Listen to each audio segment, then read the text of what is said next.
Shalom, ketemu lagi dengan channel Renungan Sabda Tuhan. Renungan kali ini berjudul Belajar dari Kehidupan Bartimeus. Dalam Markus pasal 10 ayat 46 sampai 52.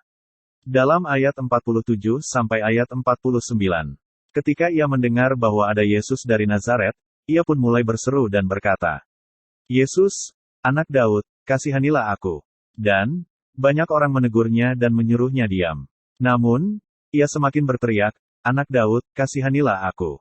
Lalu, Yesus berhenti dan berkata, "Panggil dia." Dan mereka pun memanggil orang buta itu dan berkata kepadanya, "Kuatkan hatimu, berdirilah, ia memanggilmu." Sambil melepaskan jubahnya, orang buta itu berdiri dan datang kepada Yesus. Dan Yesus berkata kepadanya, "Apa yang kamu inginkan untuk aku lakukan bagimu?" Orang buta itu menjawab, "Rabi, biarkan aku melihat." Lalu, Yesus berkata kepadanya, "Pergilah. Imanmu telah menyembuhkanmu." Seketika itu juga, ia mendapatkan kembali penglihatannya, dan ia mengikut Yesus sepanjang jalan.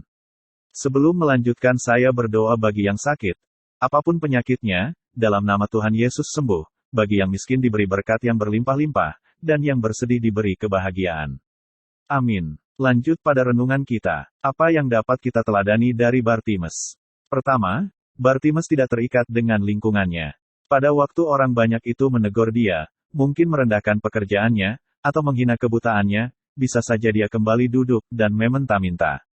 Namun, dia memilih untuk tidak mendengar perkataan yang tidak membangun di sekitarnya, berani untuk percaya walaupun keadaan lingkungannya tidak mendukung.